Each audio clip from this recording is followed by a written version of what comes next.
स्तनपान गराउने आमाहरूमा हुन सक्ने मुन्टोको संक्रमणको बारेको स्पोकन ट्युटोरियलमा तपाईको स्वागत छ। यो ट्युटोरियलमा हामी चर्किएको या फुटेको स्तनको मुन्टो र सम्म परेको वा भित्र फर्किएको स्तनको मुन्टोहरूको बारेमा जान्ने छौं। यो अवस्थामा स्तनका मुन्टोहरू चर्किने र फुट्ने गर्छन्। यस्तो अवस्थामा मुन्टोहरू फुटेर रगत बग्न थाल्नेछ।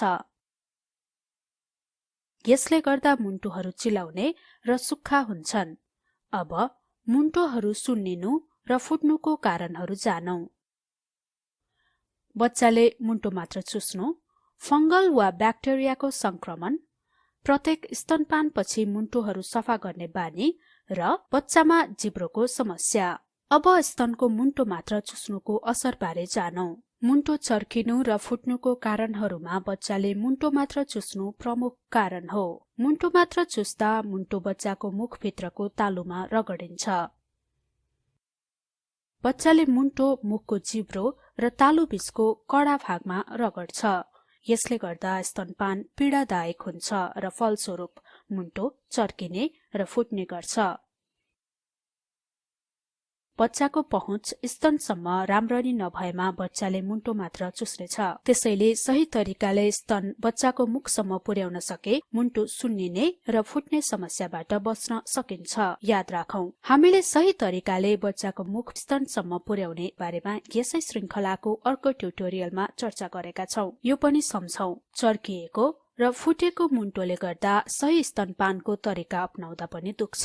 यदि आमाले सधैं सही स्तनपानको प्रक्रिया प्रयोग गर्न थालेमा बिस्तारै पीडा कम हुँदै जान्छ। अब फंगस वा ब्याक्टेरियाको संक्रमणको बारेमा जानौं। यदि आमालाई फंगस वा ब्याक्टेरियाको संक्रमण भएमा डाक्टरसँग परामर्श लिनुपर्छ। अर्को भनेको केही महिलाहरू प्रत्येक स्तनपानपछि स्तनको मुन्टो सफा गर्छन्। यसले गर्दा मुन्टोहरू सुक्खा हुन्छन्।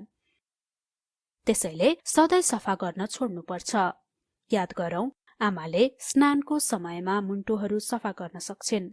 तथापि मुन्टोहरू फुट्न थालेपछि भने प्रत्येक स्तनपानपछि मुन्टो सफा गर्नुपर्छ।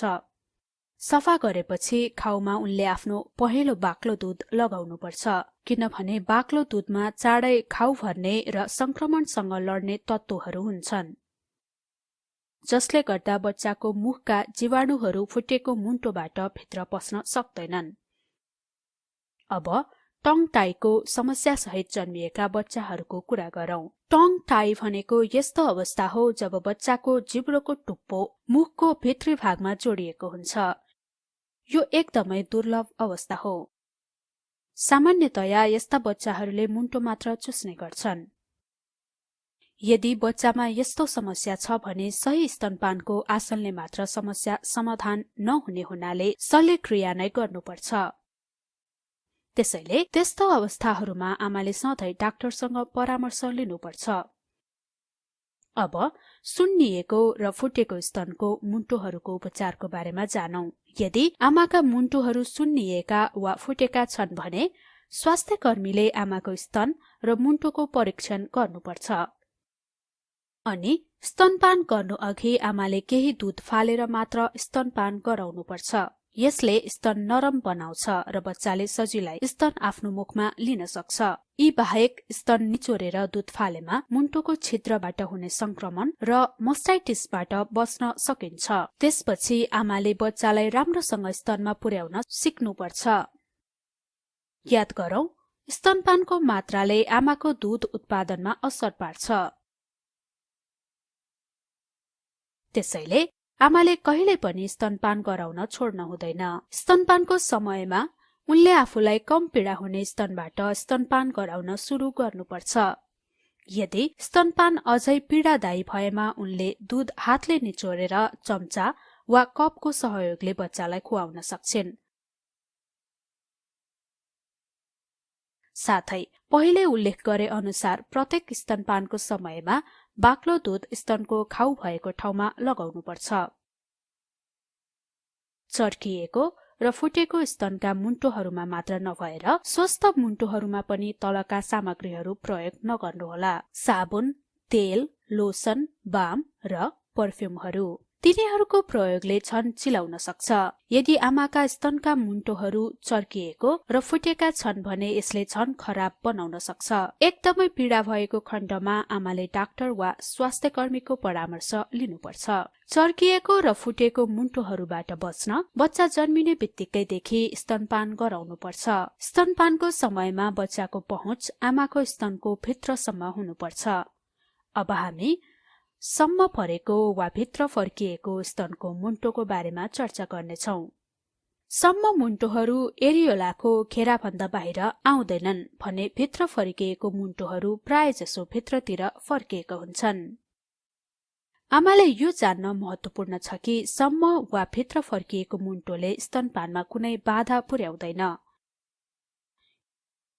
किनभने सही स्तनपानमा बच्चाको मुख स्तनको मुन्टोमा मात्र नभएर स्तनको गाडा घेरासम्म पुग्छ। ध्यान दिउँ कि मुन्टोहरू सम्म वा भित्र फर्किएको छ भने आमालाई गर्भवती भएको पहिलो हप्तामा सहयोगी चाहिन्छ। यो समयमा स्वास्थ्यकर्मीले आमाले बच्चालाई सही तरिकाले स्तनसम्म पुर्याउने जानकारी दिनुपर्छ।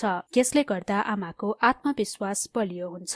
यदि आमाका स्तनका मुन्टोहरू सम्म वा भित्र फर्किएका भएमा स्तनपान गराउने सबैभन्दा प्रभावकारी पकड भनेको cross cradle hold, football hold र सेमी रिक्लाइनिङ आसन हुन्। अघिल्लो ट्युटोरियलमा चर्चा गरे जस्तै कुनै पनि पकड होस्, सबैभन्दा महत्वपूर्ण कुरा भनेको आमाले आफ्नो स्तन सही तरिकाले समाउनु हो, जसले गर्दा बच्चाको ओठ र आमाका औंलाहरू एकै दिशामा पर्छन्।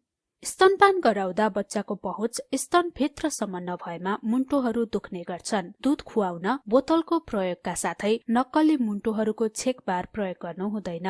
यस्तो गर्दा बच्चालाई सम्म वा भित्र फर्किएका मुन्टोहरू भएका स्तनबाट स्तनपान गर्न अप्ठ्यारो हुन्छ।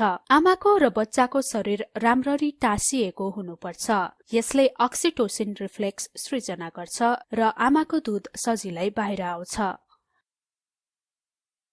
सधैं यो याद राखौ कि मुन्टोको समस्याहरूको प्रमुख समाधान भनेको सही रूपमा बच्चालाई स्तनसम्म पुर्याउनु हो। यसरी हामी यो स्तनपान गराउने महिलाहरूमा हुने मुन्टोका समस्याहरूको ट्युटोरियलको अन्त्यमा आएका छौं।